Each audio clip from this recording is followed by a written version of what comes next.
Hey guys, I hope you're having a great day.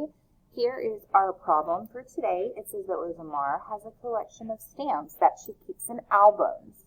She has 7 albums of stamps and each one contains 2,156 stamps. What is the best estimate of the total number of stamps that Rosamar has in her collection? So today we're going to start with our cubes. Ooh. That marker, or this pen is not doing so hot, so that's going to go in the trash. Let's find another one. Oh, I got another green. It's a light one, but it works. Alright, so I've got to circle my numbers. So I have 7 and then 2,156. Underline my question. What is the best estimate of the total number of stamps that Rosamar has in her collection? Box keywords.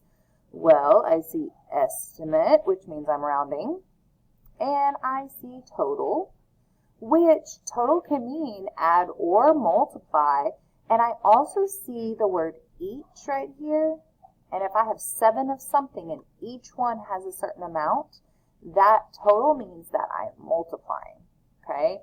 So when you have the word each and also an adding kind of word, that means multiply. Nothing to eliminate, so I am ready to do just my U-box today. So, what is the best estimate of the total number of stamps that Rosamar has in her collection? I will find an estimate of Rosamar's